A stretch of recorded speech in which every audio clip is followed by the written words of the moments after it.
घनघोर घटा लेकर के आशीर्वाद देने के लिए आने वाली है।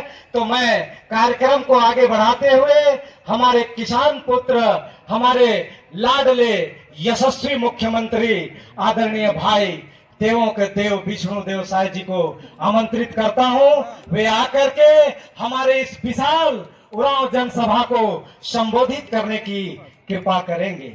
आदरणीय मुख्यमंत्री महोदय।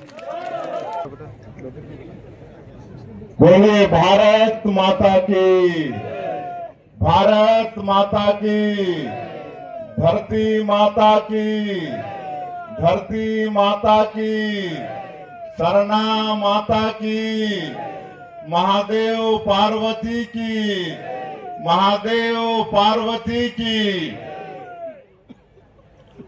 आज नाटटोली के पावन भूमि में आयोजित उरांव समाज के वार्षिक सम्मेलन में मंच में उपस्थित आपके उरांव समाज की बेटी, आपके उरांव समाज की बहू और जसपुर विधानसभा क्षेत्र से विधायक श्रीमती रायमुनी भगत जी, पत्थलगांव से विधायक श्रीमती गोमती साई जी, नवनिर्वाचित राज्यसभा सांसद जिनका उद्बोधन अभी आप सब लोग, हम सब लोग सुने, रायगढ़ राज परिवार से आदरणीय देवेंद्र प्रताप सिंह जी, मंच में विराजमान आदरणीय विक्रमादित्य सिंह जोदेव जी, राज परिवार से युवराज साहब यश प्रताप सिंह जोदेव जी, सौर प्रताप सिंह जोदेव जी, विजय आदित्य सिंह जोदेव जी, जिला पंचायत की अध्यक्ष महोदया, आपके समाज की बहू, आपके समाज की बेटी शांति भगत जी, हमारे जसपुर जिला के संगठन के प्रभारी रामकिशोर सिंह जी, जिला के अध्यक्ष सुनील गुप्ता जी, पूर्व विधायक राजशरण भगत जी, जगेश्वर उरांव जी, समाज के सभी महानुभावगण, आदरणीय बंशीधर उरांव जी, उमेश कच्छप जी, उमेश प्रधान जी, लालदेव भगत जी, जिला पंचायत सदस्य गेंद्र बिहारी सिंह जी, मंच में विराजमान सभी महानुभावगण,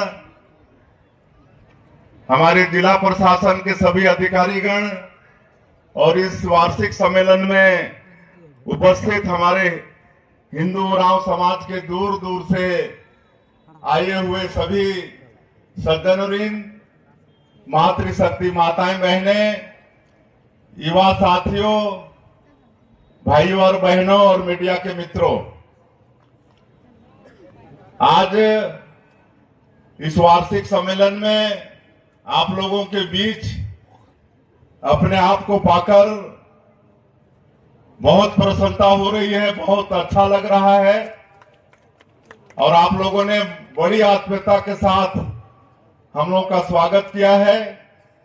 इसके लिए समाज के बहुत बहुत आभारी हैं और छत्तीसगढ़ प्रदेश के मुख्यमंत्री के नाते पूरे समाज का, समाज के सभी बंधुगण का, आप सभी लोगों का बहुत बहुत हृदय से अभिनंदन करते हैं, स्वागत करते हैं। 17 फरवरी को शहीद बुद्धूराम भगत जी का जयंती था। आपके विधायक का निमंत्रण भी था, लेकिन 17 तारीख को एक जरूरी बैठक दिल्ली में हम लोगों का आ गया था, इसलिए उस दिन हम नहीं आ पाए। इसके लिए आप सभी लोगों से, पूरे समाज से हम क्षमा चाहते हैं। और उसके बाद ये आज का दिन तय हुआ था सामाजिक सम्मेलन के लिए, और आज भारी संख्या में आप लोग यहाँ पर इस सम्मेलन में आए हैं। वास्तव में आप सब लोगों से मिलकर बड़ी खुशी हो रही है। हम तो आप लोगों के बीच के हैं, आप लोगों के साथ मुलाकात भी होती रहती है, लेकिन ऐसे समय में हम यही कहना चाहेंगे कि आपके ये उरांव समाज का एक गौरवशाली इतिहास रहा है। रोहतासगढ़ का नाम आप लोग सुने होंगे। रोहतासगढ़ में आपके समाज के राजा होते थे, राजा, और मुगलों के साथ कई बार लड़ाई लड़े, और इतना ही नहीं, समाज की महिलाएं भी लड़ी और कई बार मुगलों को हराए। और आज भी आपके समाज की महिलाओं का जो वीरता, जो साहस मुगलों को हराने में, जो साहस का वो प्रदर्शन किए, उसके यादगार में आज भी झारखंड सरकार में शायद हर 12 साल में गणेश शिकार होता है। हर 12 साल में गणेश शिकार होता है। सरकार छूट दे देता है शायद 1 सप्ताह के लिए, और महिला लोग पुरुष का वेश धारण करके जो भी घर में तीर तलवार हथियार होता है, दूसरे गांव में जाते हैं और घर के बाहर जो भी खसी बकरा मुर्गा मुर्गी होता है सबको पकड़ के काट के ले आते हैं। कोई उसमें थाना रिपोर्ट नहीं होता है, कोई कार्रवाई नहीं होता है, और आपस में लाके उसको पूरे गांव में घर घर में बांटते हैं और प्रेम से उसका मतलब उसको भोजन के रूप में स्वीकार करते हैं। मैं इसको प्रत्यक्ष देखा हूं, कहे कि हमारी माँ भी झारखंड की है, और बचपन में मैं जब छुट्टी के दिनों में वहां जाता था तो हमारे मामा गांव की महिलाएं भी वैसे ही पूरा पैंट शर्ट पगड़ी उगड़ी बांध के और तबल उबल लेके वो लोग जाते थे, और शाम को बकरा वकरा खसी वसी झुला के लाते थे। तो मैं पूछता था ये सब क्या है, तो ये आपका समाज का एक गौरवशाली इतिहास रहा है, और जिसकी जयंती आप लोग 17 तारीख को मनाए। शहीद बुद्धू भगत, ये भी अंग्रेजों के साथ कई बार लड़ाई लड़े, और कम सेना के बाद भी कई बार अंग्रेजों को हराए। तो ऐसे स्वतंत्रता संग्राम सेनानी भी हुए। स्वर्गीय कार्तिक उरांव को कौन नहीं जानता है। स्वर्गीय इंदिरा गांधी जब प्रधानमंत्री थी तो वो तो वहां पार्लियामेंट में वो लोकसभा के सदस्य थे। तो इसलिए मैं कहना चाहूंगा कि आपके ये उरांव समाज का बहुत गौरवशाली इतिहास रहा है, और इसका गौरव समाज के एक एक व्यक्ति के मन में होना चाहिए।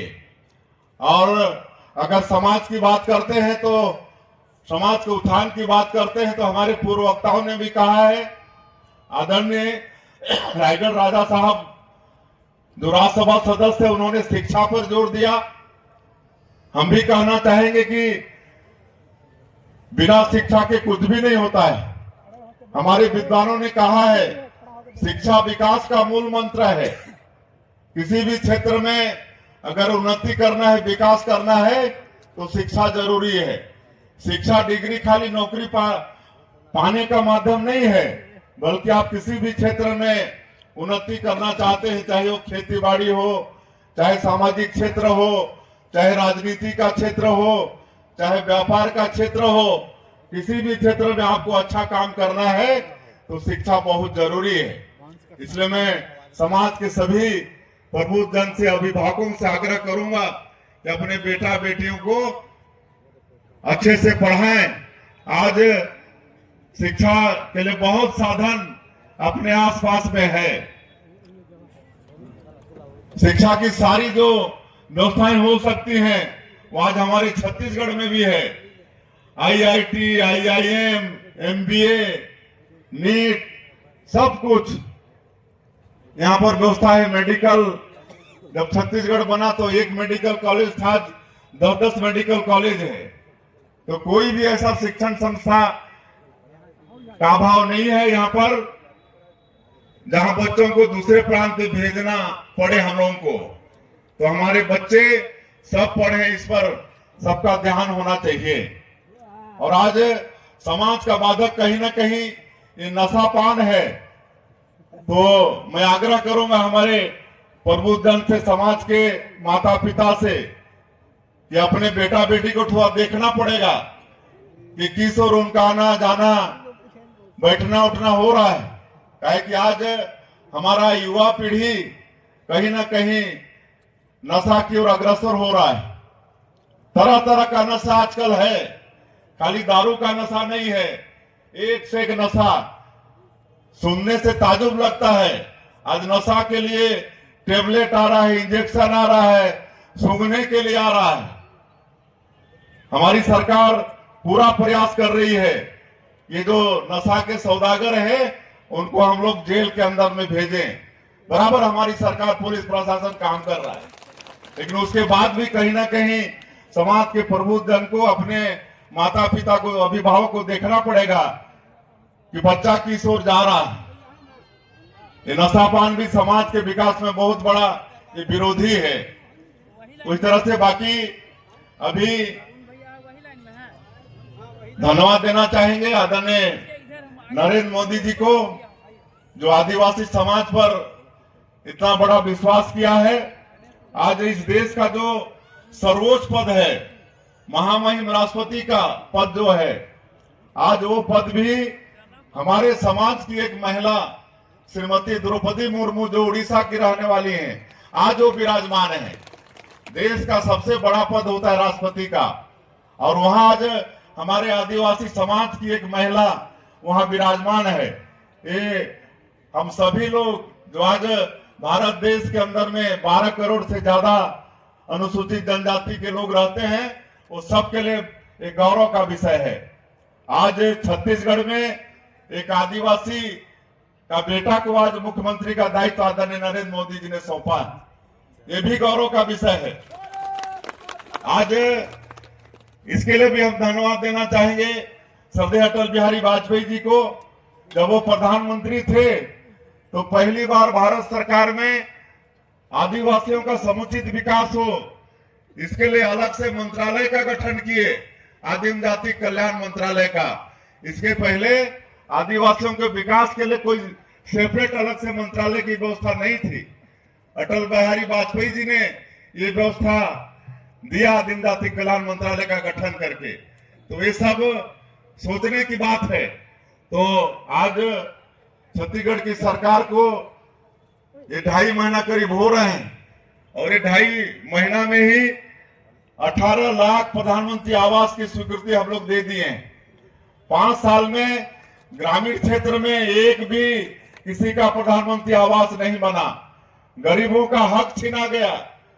पिछले 5 साल जो भी सरकार में रही उस सरकार के द्वारा, लेकिन भारतीय जनता पार्टी की सरकार बनते के साथ हम लोगों ने पहला काम किया है 18 लाख प्रधानमंत्री आवास की स्वीकृति। अब छत्तीसगढ़ के अंदर में जो भी वंचित हो गए हैं या जिनका भी अधूरा है, ऐसे सबका पक्का का मकान बनेगा। आज 2 साल का बोनस राशि 12 लाख से ज्यादा किसानों का 3716 करोड़ रुपया 25 दिसंबर को देने का काम किए हैं। आज हमारे बच्चों के भविष्य के साथ खिलवाड़ हुआ, पीएससी में घोटाला हुआ। आज पीएससी घोटाला की जांच भी सीबीआई को सौंप दिए हैं। सीबीआई अपना काम प्रारंभ कर रहा है, और जो भी उसमें दोषीदार है वो आने वाले समय में जेल के अंदर में होगा। आज 21 क्विंटल प्रति एकड़ के हिसाब से धान खरीदे हैं। 157 लाख मीट्रिक टन धान बम्पर, आज तक का सबसे रिकॉर्ड तोड़ धान खरीदी छत्तीसगढ़ में हुआ है। उनको एमएसपी मिल गया है, लेकिन जो अंतर की राशि है 917 रुपया प्रति क्विंटल, अभी आचार संहिता लगने के पहले 24 लाख से ज्यादा किसान इस साल धान बेचे हैं, 24 लाख से ज्यादा। और मैं आपको बता रहा हूं कि आचार संहिता लगने के पहले ऐसे 24 लाख किसानों के खाते में जो 917 रुपया प्रति क्विंटल अंतर की राशि है, एक दिन में कुछ मिनट के अंतर में ही उनके खाता में भेजने का काम होगा। और महतारी बंधन योजना 72 लाख से ज्यादा फार्म भराया गया है, उसकी जांच करवा लिए हैं तो 72,14,000 फार्म सही पाया गया है। और हम लोग प्रयास कर रहे हैं 7 और 8 तारीख को, 8 तारीख को अंतर्राष्ट्रीय महिला दिवस है, उसके पहले आदरणीय प्रधानमंत्री जी भी हमारे प्रदेश की माता बहनों को आशीर्वाद दें ऐसा आग्रह किए हैं। तो 7 या 8 तारीख में 72,14,000 माताओं के खाता में एक महीना का 1,000 का किस्त चला जाएगा। और जो अंतर की राशि है 13,000 करोड़, ये प्रयास कर रहे हैं 12 तारीख को 24 लाख से ज्यादा किसानों के खाते में 13,000 करोड़ रुपया अंतर की राशि चला जाए।